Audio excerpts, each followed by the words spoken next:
കുറച്ച് ദിവസങ്ങളായിട്ട് മതസൗഹാർദ്ദം തകർക്കുന്ന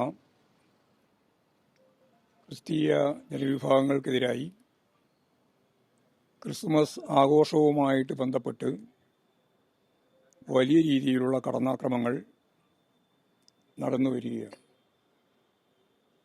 യഥാർത്ഥത്തിൽ ഇന്ത്യയിൽ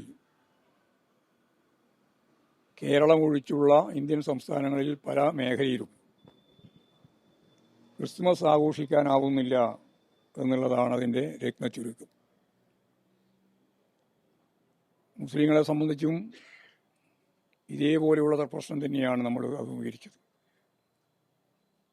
അവർക്ക് ഈസ്റ്ററും ബക്രീദുമെല്ലാം ആഘോഷിക്കുന്ന സന്ദർഭത്തിലുണ്ടാകുന്ന കടന്നാക്രമങ്ങൾ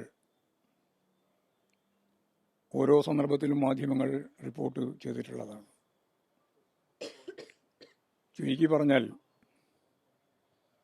മുസ്ലിങ്ങൾക്ക് അവരുടെ വളരെ ശ്രദ്ധേയമായ പ്രധാനപ്പെട്ട ആഘോഷ ദിനങ്ങൾ കൈകാര്യം ചെയ്യാൻ സാധിക്കുന്ന ഇന്ത്യൻ സംസ്ഥാനം കേരളമായിട്ട് മാറിയിരിക്കുകയാണ്. ക്രിസ്ത്യാനികൾക്കും ഇതേപോലെ തന്നെ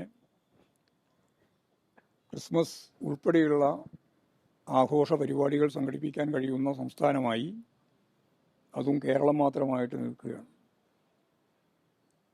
അതുപോലെ തന്നെ മറ്റ് ജനവിഭാഗങ്ങൾക്ക് ഓണം ഉൾപ്പെടെ വിഷു ഉൾപ്പെടെ ആഘോഷിക്കാനും സാധിക്കുന്ന സംസ്ഥാനം കേരളമാണ്.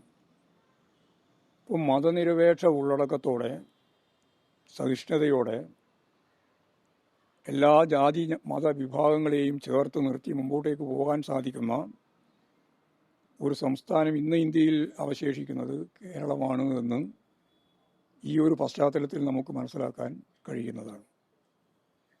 അപ്പോൾ അതിനെ തകർക്കാനാണ് കേരളത്തിലേക്കും ചില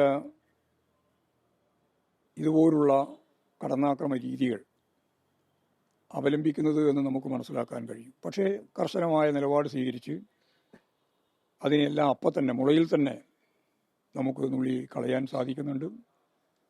കേരളത്തിൻ്റെ മതനിരപേക്ഷ മനസ്സ്, അതുപോലെ ഇടതുപക്ഷ ജനാധിപത്യ ബോധം, ഇതെല്ലാം ചേർന്നുകൊണ്ടാണ് ഇത്തരം ആഘോഷ പരിപാടികൾ നമുക്ക് കേരളത്തിൽ പ്രയാസമില്ലാതെ സംഘടിപ്പിക്കാൻ സാധിക്കുന്നത് എന്നുള്ളതാണ് വളരെ പ്രധാനപ്പെട്ട കാര്യം.